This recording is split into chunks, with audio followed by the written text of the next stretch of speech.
O 7º dia acabou. Você tem mais 3 dias para trabalhar. Mas para trabalhar seriamente, só tem mais 2 dias. Porque no 10º dia, depois de sentar das 8 às 9 horas, será ensinada uma nova técnica de meditação.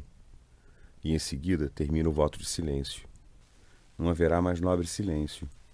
Haverá nobre tagarelice. Tagarelice é tagarelice, nobre ou não. Tagarelice e meditação séria não podem coexistir. Não podem andar juntas. De modo que no 10º dia não poderá meditar seriamente. No entanto, é um dia muito importante, porque durante 9 dias realizou uma operação cirúrgica muito profunda na mente. No 10º dia, a ferida profunda exigirá um bálsamo. A técnica que irá aprender no 10º dia será um bálsamo muito suave. Além disso, após uma operação muito profunda, após 9 dias de silêncio, ao voltar de repente para o mundo exterior, podemos ter uma experiência muito chocante. De modo que o 10º dia é um para-choques para você. Irá ajudá-lo a enfrentar o mundo melhor no 11º dia. Então, para a meditação séria, de verdade, só os próximos 2 dias. O Buda quer que medite continuamente.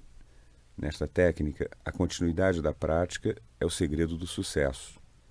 Quando se vem para cursos mais longos, cursos de 20 dias, 30 dias, 45 dias, trabalha-se continuamente. Você tem períodos de descanso, mas para esses alunos a longo prazo, não há descanso. Você precisa aprender a praticar continuamente. Então, por esses 2 dias, aprenda a praticar continuamente. Durante os períodos de meditação, é claro, você se senta de olhos fechados e medita. Mas os chamados intervalos, agora, não são mais intervalos para você. Quando for preciso, faz o que for preciso no plano físico, levanta-se e caminha, vai aos aposentos, ao refeitório, etc. Mas continua a meditar. De olhos abertos, está consciente. Descansa de olhos abertos. Está consciente. Consciente daquilo que faz no plano físico. Ao caminhar, está consciente de estar caminhando. Ao comer, está consciente de estar comendo. Ao tomar banho, está consciente de estar tomando banho. Ao descansar, está consciente de estar descansando. Mas ao mesmo tempo, e isso é essencial, você também está consciente de qualquer sensação no corpo. Aqueles que entenderam mal as palavras do Buda transformaram isso em mera consciência de caminhar, caminhar, caminhar. Isso tem sua vantagem, mas não é o ensinamento do Buda. Ele quer que se esteja sempre consciente da sensação, ou respiração, ou sensação. Se deixar de perceber a sensação, então deixa de perceber a parte mais profunda da mente. E é preciso observar a parte mais profunda da sua mente. Você precisa mudar o padrão de comportamento da parte mais profunda. Portanto, a sensação, a consciência da sensação, é muito importante. Ao caminhar, não é necessário, e nesse estágio, tampouco possível, que sinta sensações no corpo todo. Sinta sensações, ao menos, nas partes em movimento. Ao caminhar, está consciente das sensações nas pernas. Ao comer, está consciente das sensações nas pontas dos dedos, ao segurar o garfo. A boca toca a comida, e você está consciente da sensação nos lábios, nas gengivas, na língua e ao engolir na sua garganta. Quaisquer que sejam as partes em movimento, existem sensações. Se às vezes não perceber sensações nas partes em movimento, então sinta-as em qualquer outra parte, mas em algum ponto do corpo deve perceber a sensação e, ao mesmo tempo, estar consciente de qualquer atividade física que estiver ocorrendo. Isto é durante os intervalos. Dessa maneira, mantém uma continuidade. Durante as horas de meditação, permanece sentado, de olhos fechados e medita. O resto do tempo, de olhos abertos, faz o que for preciso fazer no plano físico. Você continua a meditar, pois está consciente de suas atividades e das sensações. À noite, vai para a cama e fecha os olhos. Deitado, está consciente de cada movimento no corpo. Sente vontade de virar de lado e, consciente, se vira para esse lado. Então, vira-se para o outro lado. Está consciente de tudo que ocorre no plano físico. Ao mesmo tempo, permanece consciente das sensações. De novo, não precisa mover-se da cabeça aos pés ou dos pés à cabeça em ordem. Está deitado. Qualquer sensação que surgir, em qualquer ponto, você está consciente de uma sensação ou outra em qualquer lugar. Assim, consciente da sensação, você adormece. Adormece profundamente. Muito bem. A noite é para dormir profundamente. Na manhã seguinte, quando acorda, percebe sensações. De novo, comece com as sensações. É muito possível, às vezes, que um aluno dedicado não consiga dormir profundamente. Meio adormecido, meio acordado. Muito bem. E, em alguns casos, pode ser impossível dormir a noite toda. Ótimo. A noite inteira, nada de sono. Mas continue deitado de olhos fechados. Se não dormir, não faz mal. Está consciente das sensações, consciente das sensações. Se começar a se preocupar, veja, nada de sono. Meia-noite, nada de sono. 1 da manhã, nada de sono. 2 da manhã, nada de sono. Então, no dia seguinte, se levantará uma pessoa doente. Você não estava praticando Vipassana. Mas se permanecer consciente de suas sensações, e na ausência de sensação, então consciente da respiração, a mente fica muito equânime. No dia seguinte, se levanta tão descansado, como se tivesse saído de um sono profundo. Afinal de contas, a natureza quer que você durma para 2 finalidades apenas. Uma finalidade é a de repousar o corpo. O dia todo o corpo esteve trabalhando, agora repousa. Da mesma forma, o dia todo a mente esteve ocupada aqui e ali. Então agora repouse a mente. Portanto, à noite, nunca se sente para meditar. Permaneça deitado para descansar o corpo completamente. E a mente também descansa muito bem acordada, consciente e ao mesmo tempo equânime. Descansa tanto. O corpo descansa por completo. A mente descansa por completo. No dia seguinte, você está bem descansado. Existem em todas as escrituras indianas 3 tipos de situação. Ou estamos acordados, ou estamos dormindo, ou estamos em estado de sonho. Mas há uma 4ª situação para os yogis. Yogis não indica quem faz os exercícios acrobáticos de asana e pranayama. Yogi é aquele que atinge a comunhão com a verdade última. Essa pessoa é um yogi vipassana. Agora, esse é um estágio muito elevado, um estágio em que você está desperto para a realidade das sensações dentro de você e mantém a sua mente perfeitamente equânime. Perfeitamente equânime. Ao descrever isso, muitas das escrituras dizem: o mundo inteiro dorme, mas o yogi permanece desperto. Desperto para as sensações, a realidade interior. Isso não significa que, à noite, você começa a sentir sono e diz: não vou dormir, sou um yogi vipassana. Deixa o mundo dormir, eu vou ficar acordado. Isso é um exagero. Se naturalmente você sentir sono, durma. Mas caso não sinta sono, continue consciente das sensações e permaneça equânime. Não precisa se preocupar. Não fique ansioso. Você está fazendo o seu trabalho. Está apenas consciente da realidade no nível das sensações. E não está reagindo. Você está equânime. Descansou a mente por completo. Descansou o corpo por completo. Assim, faça uso desses 2 dias que restam. Aprenda a praticar Ratindi Vamatandi To, como diz o Buda, dia e noite. Menos quando estiver em sono profundo. Isso não se pode evitar. Caso contrário, dia e noite, continuamente, continuamente, continuamente. Faça uma operação cirúrgica profunda, de modo que, nos 2 dias que restam, irá remover os complexos profundamente enraizados que lhe causam grande sofrimento. Deixe que venham à tona. Esse é um momento maravilhoso para libertar-se desses complexos, e a continuidade irá ajudá-lo. Tempestades ainda podem vir, mas agora, tendo completado 7 dias, tem força suficiente para enfrentá-las. Não se preocupe, nenhuma tempestade terá a capacidade de agitá-lo demais. Aqueles 5 inimigos, os 5 Nivaranas, continuam lá, mas estão cada vez mais fracos, cada vez mais fracos. E você também tem 5 amigos, amigos maravilhosos.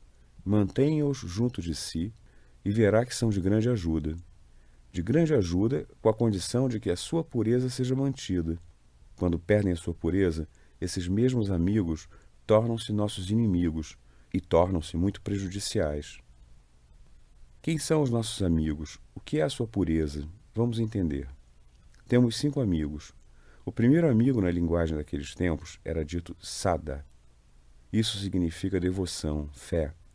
Devoção, fé, um amigo muito importante. Quem não tem fé alguma, devoção alguma por aquilo que pratica, então como pode praticar de maneira correta? Se estivermos duvidando o tempo todo, céticos, não poderemos trabalhar. É preciso ter confiança, ter fé. Agora, 7 dias já se passaram. A essa altura, devemos ter fé na técnica, na trilha, e sermos capazes de trabalhar muito melhor. Mas essa fé, essa confiança, essa devoção pode se tornar um grande inimigo se tornar-se fé cega.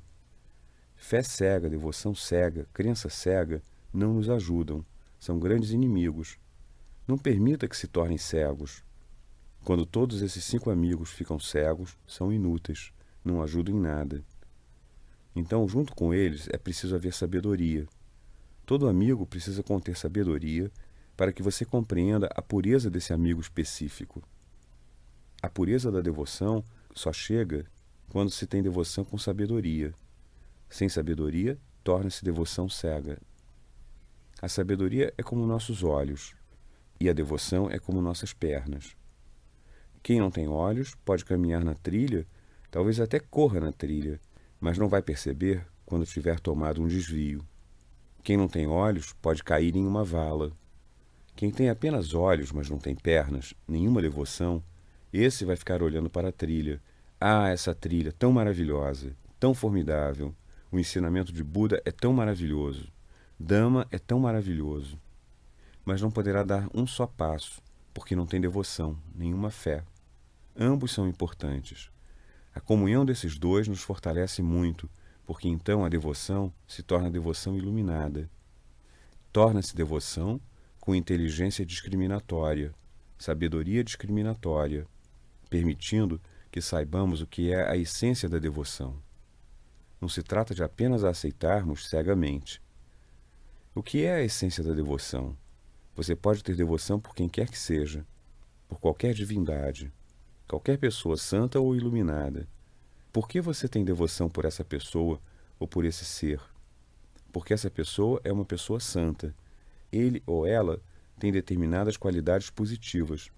A devoção é para com as qualidades. Você se inspira ao ver essas qualidades. Você se inspira para desenvolver essas mesmas qualidades em você. Então a devoção é de grande ajuda, muito justificada. Caso contrário, não ajuda. Se sua devoção for apenas para suplicar, se estiver sempre implorando, ó Deus Todo-Poderoso, por favor me dê isso, ó Deusa, por favor me dê aquilo, esse desejo deve ser satisfeito, aquele desejo deve ser satisfeito. Isso é devoção cega, não ajuda. A devoção deve ser pelas qualidades. Inspirar-se para desenvolver essas mesmas qualidades é uma devoção maravilhosa. Um exemplo, anos atrás, durante os primeiros cursos que dei na Índia, quando vim da Birmânia, uma senhora bem idosa veio ao curso. Ela seguiu o curso muito seriamente, trabalhou muito seriamente, compreendeu a técnica de forma correta, trabalhou de forma correta e obteve resultados maravilhosos. Ao voltar para casa durante um ano, continuou a praticar de manhã e à noite. Aplicou a técnica na sua vida diária e obteve muito mais benefícios. Após um ano, retornou ao curso, para se estabelecer mais e mais na técnica, em Dhamma. Mas veio falar comigo e disse ter um receio. Que receio era esse? Pertencia ao culto Bhakti, o culto da devoção. E isso é Jnana Marga, ou seja, a trilha da sabedoria. Isso leva ao objetivo final. Compreendo, mas meu receio é por não querer abandonar meu culto Bhakti, minha devoção. Preciso ficar como sou. Temo que, ao praticar essa técnica, perca meu Bhakti, minha devoção. Eu disse a ela, não se preocupe, sua Bhakti, sua devoção, irá se fortalecer. Ah, não, senhor, com esse tipo de técnica não há lugar para Bhakti, não há lugar para devoção. Ela não conseguia entender. Eu disse: tudo bem. Você tem mesmo fé no seu Deus ou deusa? Você tem mesmo confiança, tem mesmo devoção? Ela disse: como, senhor? Tradicionalmente, estamos nesse culto de Bhakti, temos tanta devoção, tanta fé, tanta confiança nesse Deus ou naquela deusa. Então eu indaguei: você faz promessas? Na Índia, essas promessas são muito comuns. O que é uma promessa? Digamos haver alguém doente na família. O chefe da família, a mãe ou o pai, vai ao templo, faz uma reverência ao Deus ou a Deus e diz: por favor, cure meu filho ou minha filha, ou seja, quem for. E quando ele ou ela estiver curado, eu lhe oferecerei doces, 5 rúpias em doces. Você faz esse tipo de promessas? Claro, todo mundo faz. Então você não tem fé no seu Deus. Você não tem fé em sua deusa. Primeiro, ele precisa curar seu filho ou filha. Só então você lhe oferecerá 5 rúpias. Você não tem nem 5 rúpias de fé no seu Deus ou deusa. Você não oferece essas 5 rúpias em doces primeiro. Primeiro, ele precisa curar seu filho ou sua filha. Bhakti comercial. Isso é devoção comercial. Você primeiro dá, depois toma. Dar e tomar. Isso não é devoção. É meramente devoção cega. Isso não ajuda. E é isso que acontece em nome da devoção. Você sempre espera alguma coisa. Esse Deus deve fazer algo por mim. Essa deusa deve fazer algo por mim. Essa pessoa iluminada deve fazer algo por mim. Essa pessoa santa deve fazer algo por mim. Sempre esperando por alguma coisa. Essa não é a pureza de Bhakti. Há quem diga ser um grande Bhakta de Rama. Maravilhoso ser um devoto de Rama. Uma pessoa de tão boas qualidades. Você recorda essas qualidades e tenta incorporá-las à sua vida. É um Bhakti maravilhoso. Mas não é o que se faz. Rama, as qualidades de Rama. Talvez vocês conheçam sua história. Rama era o filho mais velho. Seu pai prometera à sua esposa mais moça que desejava ser seu filho o herdeiro do trono. Então decidiu, embora não fosse seu desejo, que Rama iria para a selva. Seria exilado por 14 anos. O filho mais moço, Bharata, herdaria o trono. De boa vontade, Rama deixou o reino. Que meu irmão mais moço desfrute de todos os luxos do palácio real. Eu estarei bem feliz na selva. E lá foi ele. Seu pai morreu. O irmão mais moço, ausente na hora da decisão, agora veio. E quando descobriu a trama, ficou chocado. Rama é o verdadeiro herdeiro do trono, não eu. E lá foi ele para a selva e disse: meu irmão, você precisa voltar para a capital. Você é o dono do trono e da coroa. Em seu lugar, eu fico na floresta. Nosso pai tomou uma decisão errada. O irmão mais velho disse: ah, não, não. Foi ordem do nosso pai. Você precisa usufruir de todos os luxos da vida no palácio. Em toda a história da humanidade, não há nenhum outro exemplo de 2 irmãos terem brigado, discutido assim. Você precisa desfrutar de todos os luxos do palácio. Que pessoa maravilhosa é Rama. Alguém diz ser devoto de Rama. 2 irmãos dizem ser grandes devotos de Rama. E os 2 brigam, discutem, movem processos civis e criminais um contra o outro. Para quê? Quando a nossa propriedade foi repartida, você ganhou alguns dólares a mais e você ganhou alguns centímetros a mais de terra. Por isso discutimos. No entanto, eles se dizem grandes devotos de Rama. Pobre Rama. Se ele estiver em algum lugar acima das nuvens, deve estar chorando. Que tipo de devotos tenho eu? Não querem se inspirar nem um pouco nas minhas qualidades. Não querem levar a vida que eu levei. E, no entanto, se dizem meus devotos. Loucura. Esse tipo de devoção é inútil. E aí, Rama é tomado como Deus Todo-Poderoso, a encarnação de Deus Todo-Poderoso. Veja o que fizemos do coitado do Deus Todo-Poderoso. Nós o desvalorizamos. Uma tremenda desvalorização. Alguém escreve Rama na testa, Rama nos braços, Rama no peito e usa um pano nas costas impresso. Rama, Rama, Rama, Rama. Para Rama saber que é um grande devoto seu, como se Rama gostasse muito de ouvir o seu próprio nome sem parar. As pessoas deveriam recitar seu nome o tempo todo. Se criou o mundo, deveria ter criado as pessoas só recitando Rama, Rama. Se gosta só do seu nome, então que egocêntrico é, que autocentrado. Dizem que Deus criou os seres humanos à sua imagem, mas eu sinto ser diferente. Foram seres humanos a criar Deus à sua própria imagem, segundo seu próprio gosto. Queremos um Deus assim, recitamos o seu nome. Ele fica cheio de si. Aí, seja o que fizermos, certo ou errado, ele nos dará todos os benefícios. Esse tipo de Deus surgiu da nossa própria imaginação, é a nossa criação. Por exemplo, existe um Goenka louco, gosta muito do seu nome. Todo dia quer que falem em Goenka, Goenka, Goenka. No rádio, na televisão, nos jornais, Goenka, Goenka. E fundariam templos, ergueriam estátuas e dançariam. Hare Goenka, Hare Goenka. Esse Goenka fica cheio de si, maravilhoso. Que Goenka maluco! Quando criar um Deus imaginário, criará um do mesmo tipo, cheio de si ao ouvir seu nome. O que temos feito, coitado de Deus, se ele existe, nós os desvalorizamos tanto. É o que acontece quando a devoção se torna devoção cega. Você se esquece de se inspirar nas qualidades e se esquece de, com esse tipo de inspiração, desenvolver as qualidades dentro de si. Então a devoção é prejudicial. Alguém diz, eu sou um grande devoto de Jesus Cristo. Ah, maravilhoso, uma pessoa tão santa, um príncipe entre os santos. O parâmetro para avaliar quem é ou não é santo. No momento da sua morte, qual o tipo da mente dessa pessoa? E que tipo de mente era dele? Foi torturado até a morte, crucificado, e enquanto era torturado, não sentia nem um pouco de raiva, aversão, ódio por aqueles que o torturavam.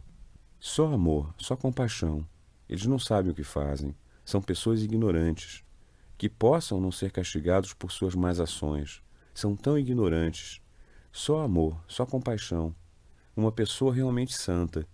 Se alguém disser, sou um devoto de Jesus Cristo, e não desenvolver nem um pouco de amor, compaixão e boa vontade para com os outros, então essa devoção é devoção cega.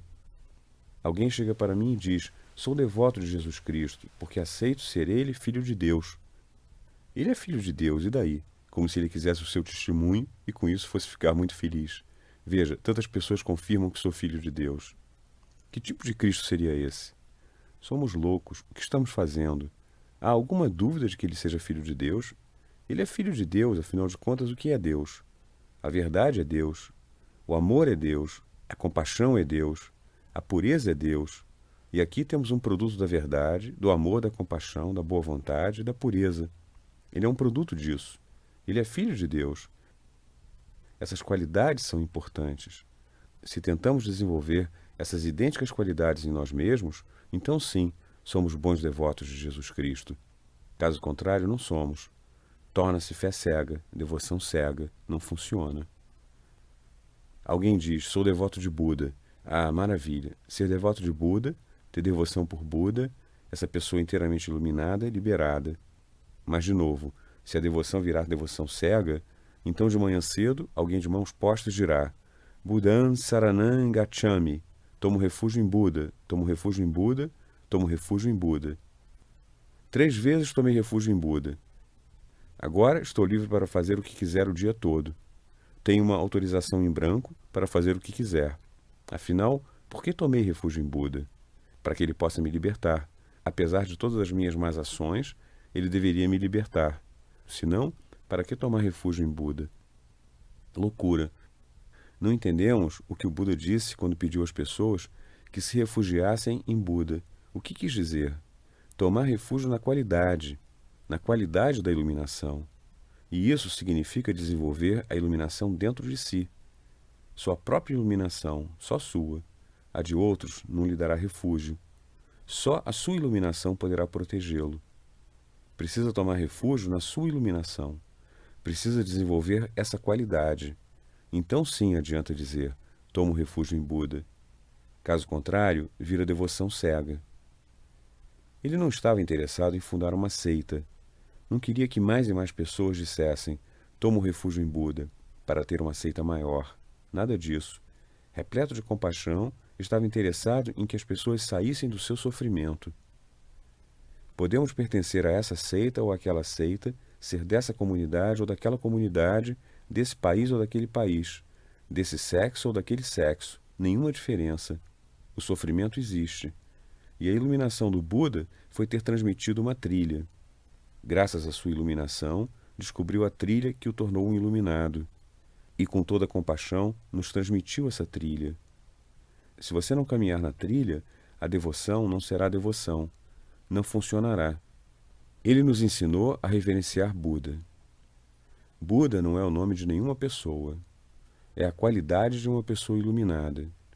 Qualquer pessoa pode se tornar um iluminado, não só Gautama. Tornar-se iluminado não é um monopólio de ninguém.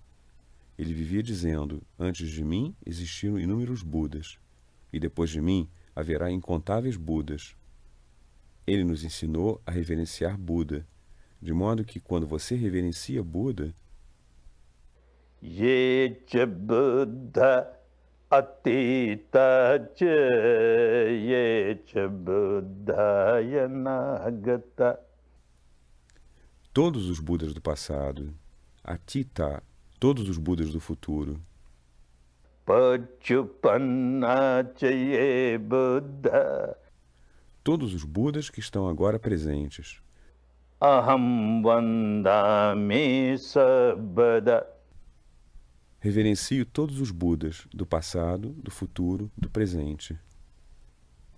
Então não se envolve com uma seita, uma organização. Então recebe inspiração do iluminado, da qualidade do iluminado, para tentar desenvolver essa iluminação dentro de si. Ele nos explicou como homenagear Buda. Quando se homenageia Buda, Namo tassa bhagavato arahato samma sambuddhassa. Namo tassa. presta homenagem àquele que tem essas três qualidades. Namo tassa bhagavato arahato samma sambuddhassa. Que é totalmente liberto, totalmente iluminado, e iluminado por seu próprio esforço. A uma pessoa assim, presta homenagem. Você reverencia, você faz o que chamamos de puja. Existe uma puja chamada Samisa Puja, puja impura. Você tem uma imagem de Buda, oferece incenso, flores e doces. Você se curva e diz: estou fazendo puja para Buda. Não. Niramisa Puja. O que é Niramisa Puja? Puja pura. E ele disse: Dhammanu dhamma patipattiya buddhang pujemi. quando faço puja para Buda, significa reverenciar Buda caminhando na trilha de Dhamma, do nível mais grosseiro para o nível mais sutil. Você começa com Sila, a parte mais grosseira de Dhamma, então continua até Samadhi, mais sutil. Continua até Panya, mais sutil ainda. Você transcende isso também e tem a experiência de Nibbana, a realidade mais sutil, a realidade suprema. É assim que se reverencia Buda. Dhammanu dhamma patipattiya buddhang pujemi. O ensinamento Dhamma deve ser muito bem compreendido. Nosso respeito por alguém, devoção por alguém, não deve virar devoção cega, senão não funciona. Da mesma forma, tendo respeito pelo Buda, devemos recordar as qualidades do Buda. Quais são as qualidades do Buda? Essas são as qualidades do Buda. Iti piso bhagava arahang samma sambuddho vidya charana sampanno sugato lokavidu anuttaro purisa dhamma sarathi sattha deva manussanang buddho bhagavati. Itipiso Bhagava. Ele é um Bhagavan. O que é um Bhagavan? Em 25 séculos, a Índia perdeu o significado dessa palavra Bhagavan. Hoje em dia, Bhagavans estão por toda parte, como sapos na monção. Bhagavans aqui e ali. Todo mundo diz: eu sou um Bhagavan. Como assim um Bhagavan? 25 séculos atrás, o que era um Bhagavan? Bhagga rago te bhagava, bhagga doso te bhagava, bhagga moho te bhagava. Aquele que destruiu toda raga, desejo, avidez, toda repulsa, aversão, doça, toda ignorância, ilusão, engano, morra. Aquele que vive na glória da libertação é um Bhagava. Portanto, a não ser que todas essas impurezas sejam erradicadas, é errado se dizer um Bhagava. Buda é um Bhagava, um Bhagavan. Você recebe inspiração para desenvolver as suas qualidades. Pouco a pouco está saindo de raga, do desejo, da avidez, saindo de doça, da repulsa, da aversão, saindo de Moha, da ignorância, do desejo, da avidez, da repulsa, da aversão e da ignorância. Então estará de fato reverenciando o Buda. Tem verdadeira devoção por Buda. Arahan, novamente, na antiga língua da Índia, Ari significa inimigos. Ram significa aquele que matou todos os seus inimigos. Um apóstolo da não-violência, como pode matar alguém? E, no entanto, matou todos os seus inimigos. Quem são nossos inimigos? Ninguém fora de nós é nosso inimigo. Nossas próprias impurezas são nossos inimigos. Quem matou todas as impurezas não tem nenhum traço de contaminação na mente. Tornou-se um Arahan. Matou todos os inimigos. Samma Sambuddho. Ele se tornou iluminado por completo, graças aos seus próprios esforços. Todo mundo precisa tornar-se inteiramente iluminado por seus próprios esforços. Não se trata de fazer alguns esforços e esperar que um poder sobrenatural nos ilumine. Quem age dessa maneira não entendeu o que é Buda. Samma Sambuddho. Cada qual precisa desvendar sua própria salvação. Atingir sua própria iluminação. Iluminação através do próprio esforço.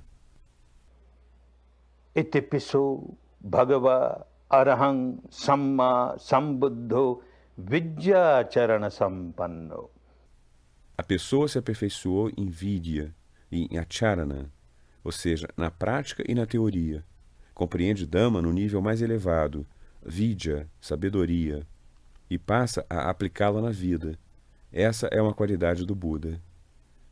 Yathavadi Tathakari Yathakari Tathavadi. Aquilo que diz, pratica na vida. Aquilo que pratica, só disso fala, nada além. E por isso é dito Tathagata, aquele que percorreu a trilha da experiência pessoal da verdade e alcançou o objetivo final da verdade última.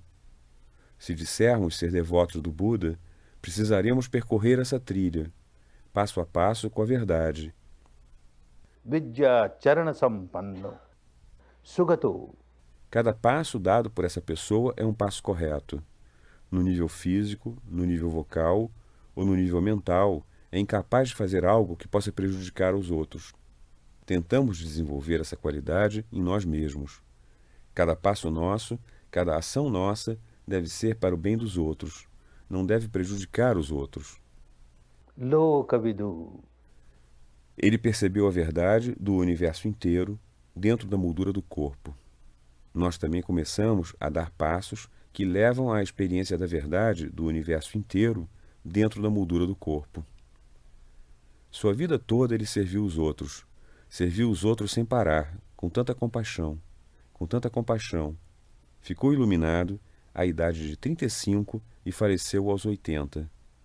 45 anos, dia e noite, servindo os outros sem parar. Existe sofrimento por toda parte. Todos são tão sofredores. Ele descobriu uma técnica maravilhosa, uma trilha maravilhosa, e por compaixão serviu dia e noite.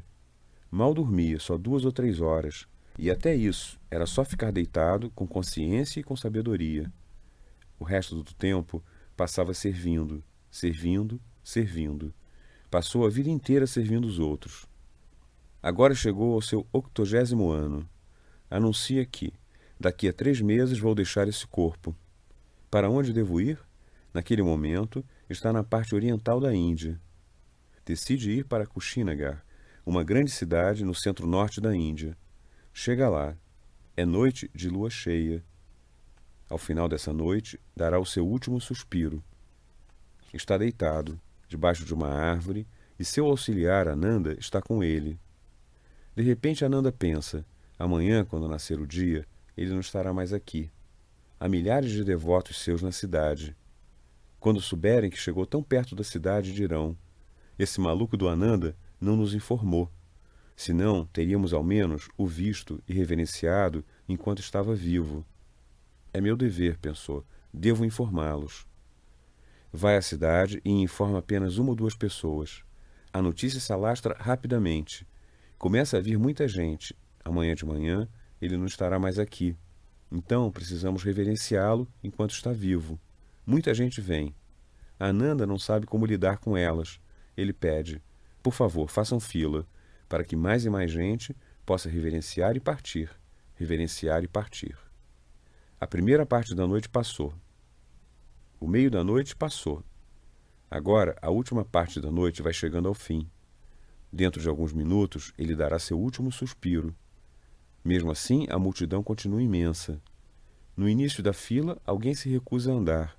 Diz: não, vocês querem que eu apenas vá e reverencie aquele corpo? O que vou lucrar com isso? Quero aprender essa técnica maravilhosa com ele. Sei que ele é totalmente iluminado. Conhece a técnica. Sei lá o que vão ensinar depois que se for. Talvez ensinem corretamente, talvez não. Enquanto ele está vivo, quero aprender a técnica. Ananda diz: olhe, daqui a poucos minutos ele dará seu último suspiro. Não é a hora de lhe ensinar Dhamma. Mas o homem repete: não. Tudo bem, se não quiser reverenciar, vá embora. Deixe lugar para os outros. Deixe-os vir. O homem nem reverencia nem vai embora. Essas palavras chegam aos ouvidos do Buda. Alguém veio ao Ganges em busca de um punhado de água para matar a sua sede. E as pessoas lhe dizem: não, você não pode matar a sua sede, você não pode pegar água. Só reverencie o Ganges e vá embora. O Ganges da compaixão começa a transbordar. Ananda, deixe vir. Ele precisa de Dhamma. É uma pessoa adequada para receber Dhamma. Ele precisa, mande-o aqui. Vou ensinar Dhamma. Ao menos uma pessoa deve obter a trilha. Não se deve desperdiçar nem um só momento. Sempre servindo os outros, pouco se importando com seu próprio conforto, ajudando os outros. Se desenvolvermos um pouquinho que seja dessa compaixão, desse amor, dessa boa vontade, desse serviço altruísta, então faz sentido dizer sermos devotos do Buda. Caso contrário, não passa de um rito ou um ritual. É inútil. Disse: tomo refúgio em Dhamma. Tenho muita devoção por Dhamma, pelo ensinamento do Buda. O que é Dhamma? Se não se compreender o que é Dhamma, se apenas se disser tomo refúgio em Dhamma, não funciona. Quando se toma refúgio em Dhamma, se leva uma vida de Dhamma e se desenvolve Dhamma dentro de si. Se desenvolve Sila, Samadhi e Panha dentro de si. Então se pode dizer, tomo refúgio em Dhamma. Caso contrário, não faz sentido. E o que é Dhamma? Dhamma não é nem seita, nem religião organizada. Dhamma é a lei universal, a lei da natureza. Se começarmos a viver nossa vida de acordo com a lei da natureza, então sim tomamos refúgio em Dhamma. Ele explicou quais são as 6 qualidades de Dhamma. Precisamos sempre verificar se essas qualidades estão dentro de nós ou não. Caso contrário, em nome de Dhamma, podemos nos envolver em algum tipo de seita, crença, dogma, etc. Quais são as qualidades do puro Dhamma? Swakhato Bhagavata Dhammo. Swakhato. Precisa ser explicado com grande clareza. Não há qualquer misticismo, qualquer exercício intelectual acrobático. Nada disso. É muito simples. Precisa ser explicado em palavras bem simples, compreensíveis para uma pessoa comum. Sem entender, não se pode seguir. Não é um jogo de filósofos ou estudiosos. É algo que se deve entender e seguir. Por isso, a primeira qualidade de Dhamma é Swakato. Swakato. Então, Sanditiko. Seja o que for que experimentar, com a sua experiência direta. A verdade que experimentar por si, isso é Dhamma. A verdade experimentada por uma pessoa iluminada não é a verdade para você. A verdade, tal como explicada nas Escrituras, não é a verdade para você. A verdade experimentada pelo seu mestre não é a verdade para você. O que você experimenta, Sanditiko, com seus próprios olhos, com sua própria experiência direta, passo a passo. Pode começar com uma verdade muito grosseira, não importa. Essa é a sua verdade, sua própria experiência, sua própria sabedoria, e você continua a trabalhar na trilha com a verdade. Irá, sem dúvida, experimentar uma verdade mais sutil. Explora todo o campo da mente e da matéria. Experimenta a verdade da mente e da matéria. E aí você a transcende e experimenta algo além da mente e da matéria. Swakhato Bhagavata Dhammo Sanditthiko Akaliko. Akaliko. Não se deve demorar a obter os frutos da sua prática de Dhamma. Não se trata de praticar Dhamma agora e receber os benefícios depois de morto. Não se trata de realizar esse rito, esse ritual, essa cerimônia e depois renascer no 7º céu ou no 20º céu. Quem já voltou do 7º céu para nos dizer ter realizado esse rito e que por isso está no 7º céu? Tudo sem sentido. O que se ganha agora? Claro, após a morte também terá benefícios. Mas que benefícios tem agora? Se não está sendo beneficiado agora, então isso não é Dhamma. Você deu passos na trilha de Dhamma e precisa receber os benefícios desses passos. Só então é Dhamma puro. Caso contrário, não é Dhamma. Alguém me dá um cheque pré-datado, um pré-datado de um banco inexistente além das nuvens. O que faria com esse cheque? Precisamos receber o benefício, a Kaliko. Não deve haver qualquer intervalo entre a minha ação e o fruto recebido. A Kaliko. É preciso que ocorra uma mudança em nossa vida. Se você realmente começou a dar passos na trilha, é preciso que uma mudança se inicie aqui e agora, nesta vida. Uma mudança para melhor. Ehipassiko. Outra qualidade muito importante de Dhamma. Quem começou a dar passos em Dhamma precisa verificar se de fato se trata de Dhamma ou não. Ehipassiko. O significado literal é: venha, venha e veja por si. Venha e examine. Venha e experimente. Ehipassiko. As pessoas vêm a cursos como este, e alguns no 4º dia, outros no 5º, no 6º, começam a pensar: ah, isso é tão maravilhoso. Minha mãe deveria fazer. Meu pai deveria fazer. Fulano deveria fazer. E de repente você percebe: estou aqui para observar minha respiração, minhas sensações. Vou tratar disso mais tarde. E então, passado algum tempo, começa de novo a pensar: ah, fulano é tão sofredor. Certamente ele deve receber Dhamma. Isso é Ehipassiko. Essa é uma qualidade de Dhamma. Você não está praticando um jogo intelectual, nem um jogo emocional ou devocional. Você está experimentando algo verdadeiro. Há quem venha aos cursos e diga: as palestras foram maravilhosas. Que palestra foi maravilhosa? Dhamma foi maravilhoso. Se você fizer disso um mero entretenimento intelectual, então não funciona. As pessoas vêm aqui e meditam.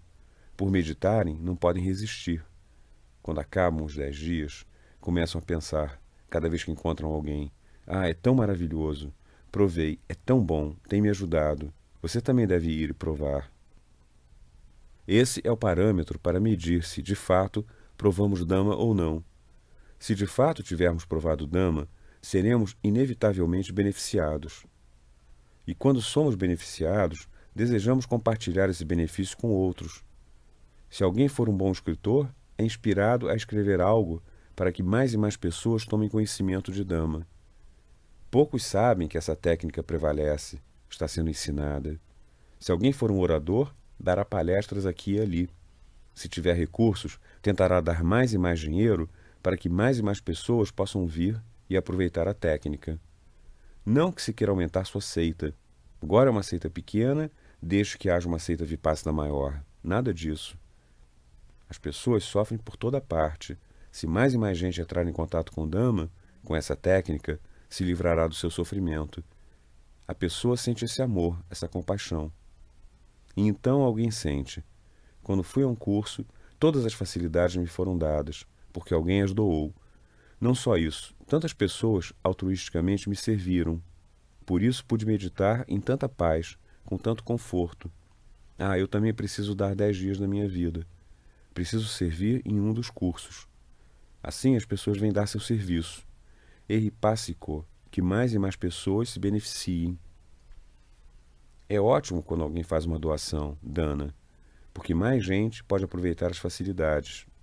Mas é muito melhor quando alguém doa serviço. Compreenda, é a intenção que conta. Quando se dá dinheiro, se dá para ajudar a libertar as pessoas do seu sofrimento. O dinheiro é dado para alimentar alguém, para dar água a alguém, ou um remédio para alguém. Tudo isso é bom. Mas dar dinheiro para o ensinamento de Dhamma não há nada que se compare a isso. Sua intenção é que as pessoas saiam do seu sofrimento, sofrimento total.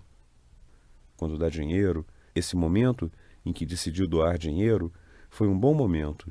Sua intenção era maravilhosa. Quando realmente deu o dinheiro, sua intenção era maravilhosa.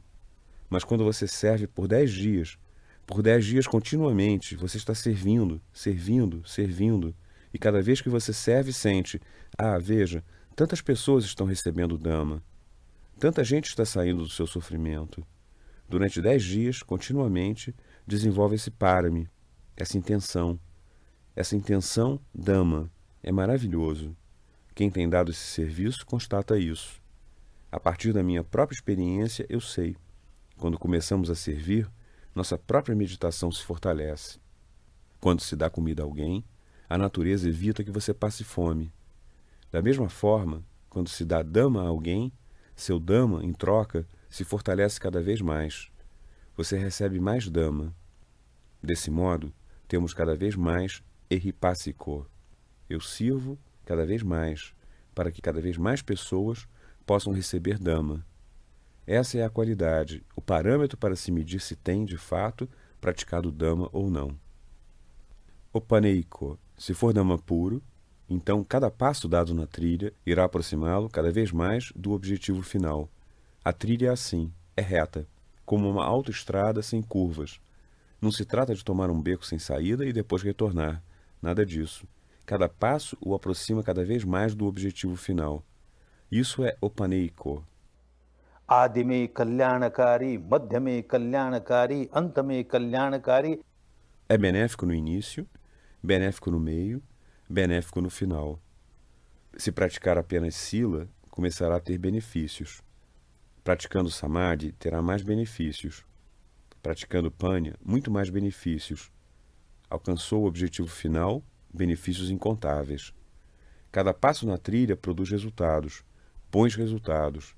Nenhum só passo, nem mesmo o menor esforço que fizer na trilha de Dhamma será desperdiçado. Nada se perde. Isso se chama Opaneiko. Pachattam veditabbo vinyuhiti. Pachattam. Diretamente, experimentado por todos. Pode-se pertencer a essa seita ou aquela, essa comunidade ou aquela. Tanto faz. Dhamma é para todos. Todos podem se beneficiar com Dhamma, praticando por si. Não se trata de ser, primeiro, convertido para uma religião organizada específica, e depois essa religião organizada específica começa a ajudá-lo. Nada disso. Nesse caso, há algo errado.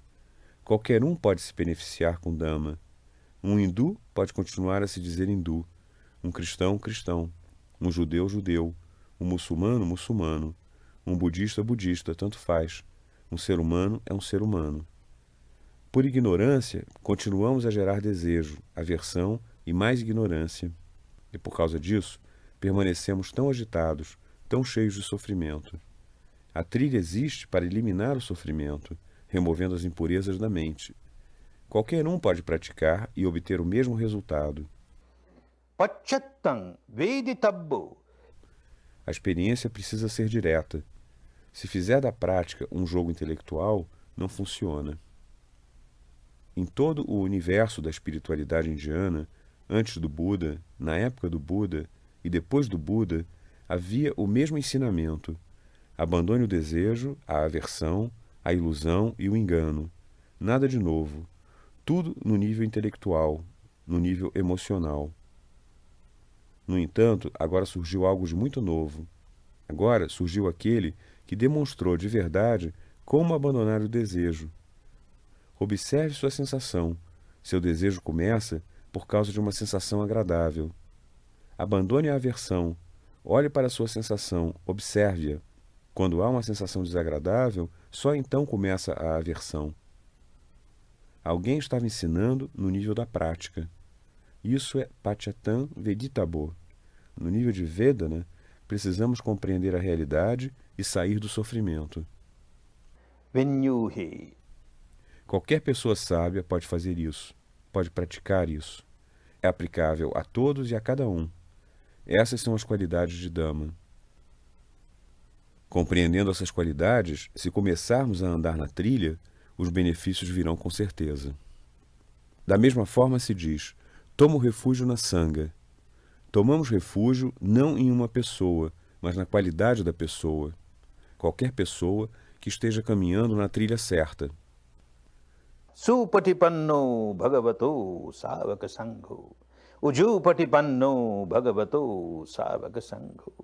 न्यायपटिपन्नो भगवतो सावक संघो सामीचपटिपन्नो भगवतो सावक संघो. Qualquer pessoa que esteja caminhando na trilha certa, correta, na trilha da verdade, da sabedoria, e, ao caminhar na trilha, alcançou o estágio em que se adquire santidade. É dito um sangha. Existem 4 estágios de libertação. Desses, quem tiver alcançado ao menos o primeiro estágio, então, e só então, é um verdadeiro sangha. Ao ver uma pessoa dotada de santidade, recebemos inspiração. E com essa inspiração começamos a caminhar na trilha. Isso é tomar refúgio na sangha.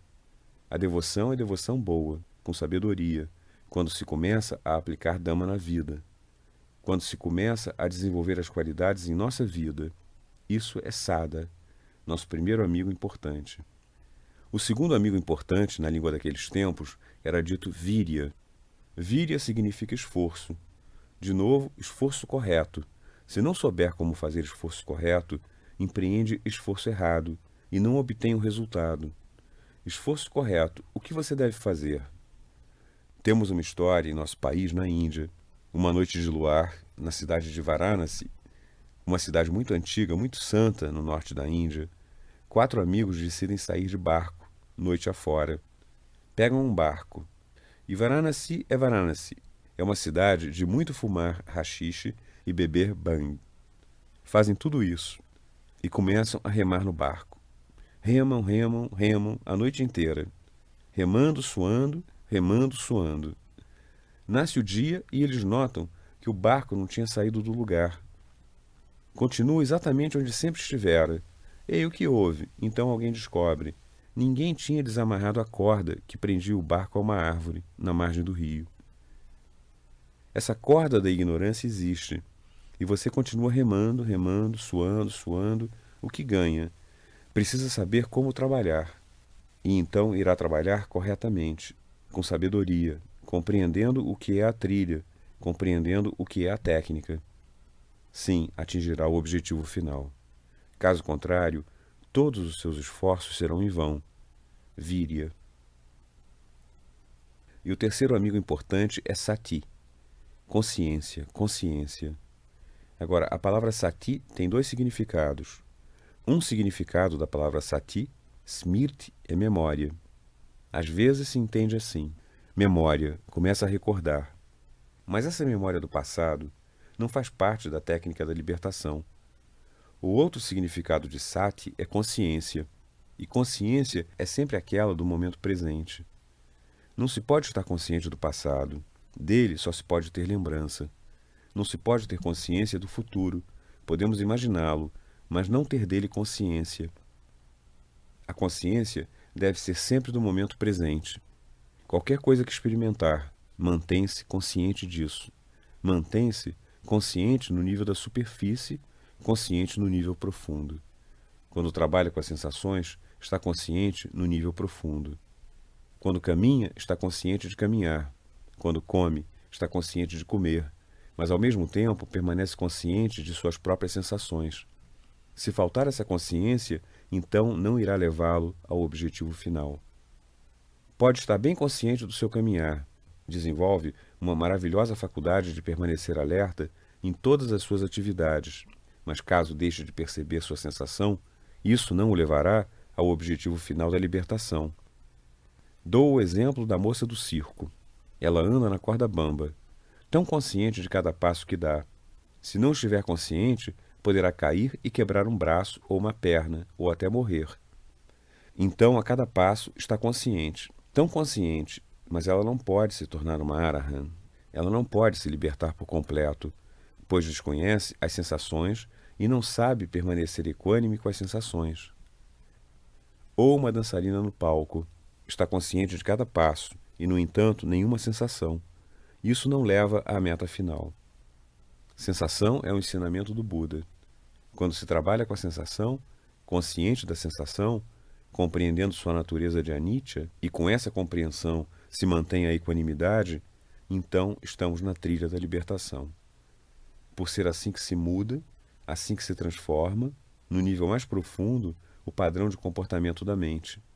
senão trabalha-se apenas no nível superficial da mente. Logo, sati deve ser sati correto, com sabedoria correta, compreendendo o que é sati. E desse modo trabalhamos com sati e alcançamos o objetivo final. E aí samadhi. De novo, samadhi deve ser sama samadhi, o tipo correto de samadhi. Nossa compreensão deve ser correta, compreendendo o que é samadhi. Mera concentração não funciona. kusal chittasya ekaggata. A concentração deve ser a de uma mente pura. Isso significa que a base deve ser livre de ignorância. Se você tiver um objeto imaginário e com a ajuda desse objeto imaginário concentrar a sua mente, não é sama samadhi. Ou se na base da mente houver um desejo, deseja algo, com esse samadhi eu vou conseguir isso, vou conseguir aquilo. Não funciona. Ou se tiver aversão na base, não funciona. Livre do desejo, livre de aversão, livre de imaginação. O objeto que está experimentando de momento a momento. Seu sati de momento a momento. Durante o tempo que você permanece consciente da realidade, de momento a momento. Esse é seu verdadeiro samadhi. E o último amigo, panya, sabedoria. O peka, equanimidade. Muito importante. De novo, se essa panya, essa sabedoria, for meramente no nível intelectual, ou apenas o que você ouviu, ou leu, sutta maya panya, ou tinta maya panya, não funciona. Precisa ser bhavana maya panya. Essa é a contribuição do Buda para a humanidade. Bhavana maya panya. Você precisa ter a experiência da sabedoria no nível das suas sensações. Aí é a verdadeira panya.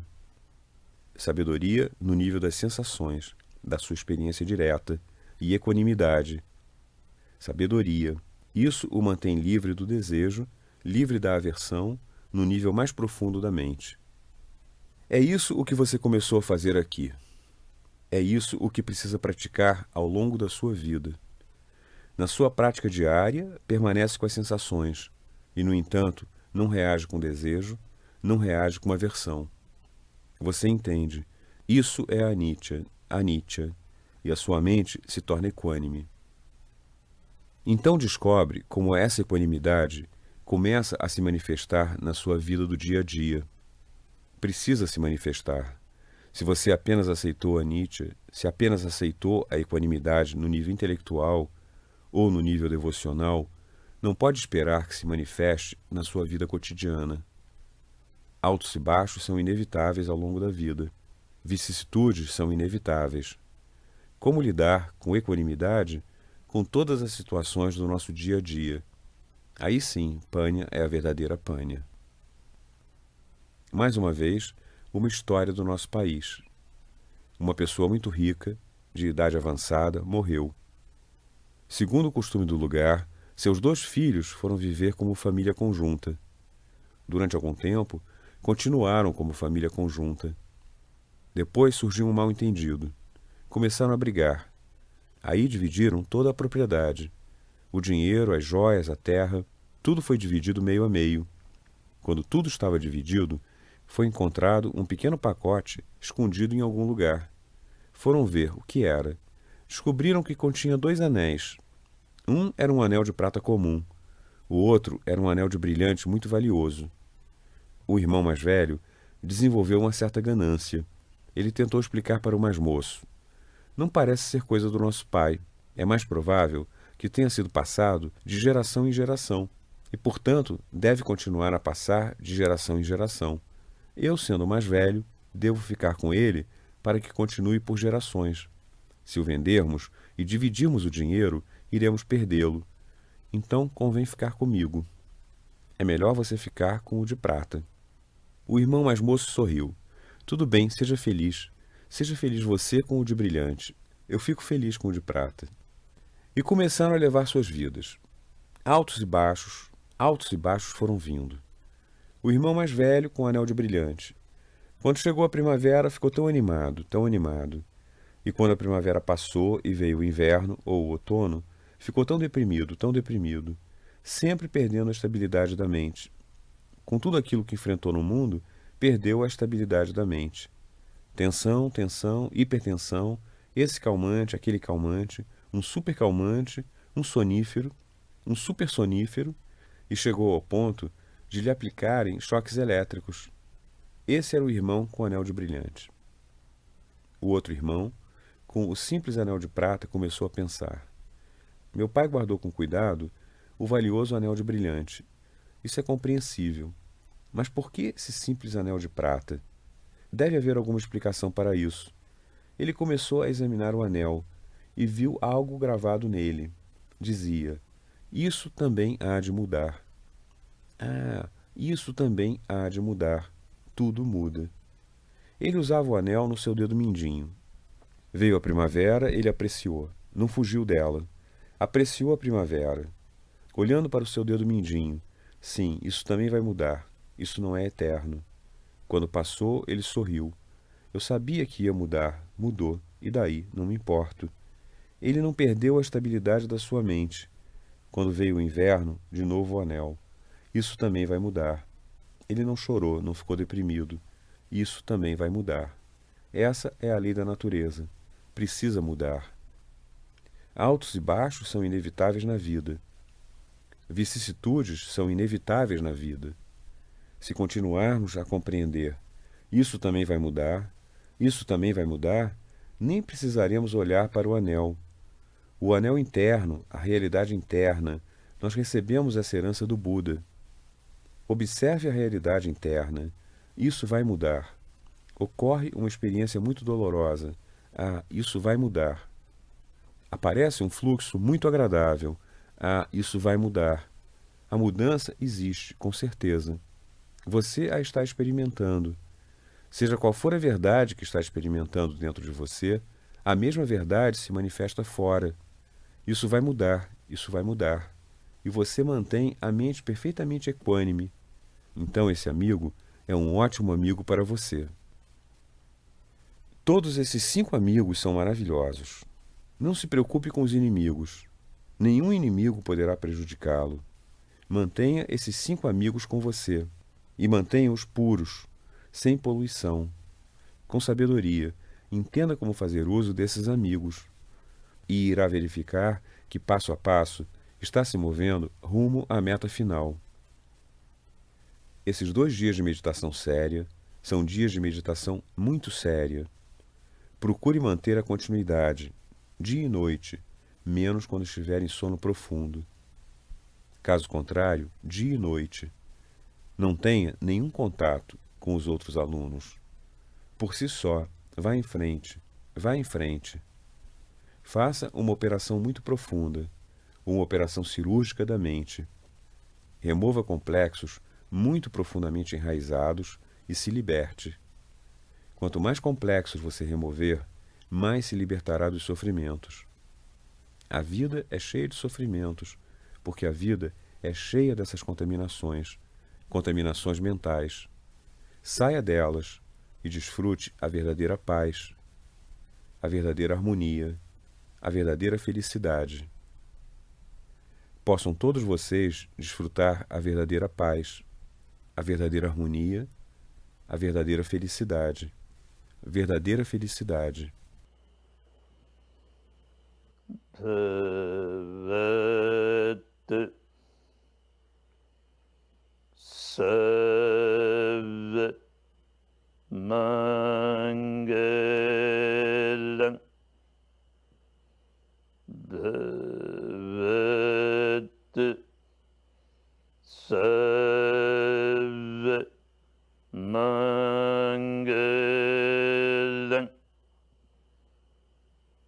Bhavad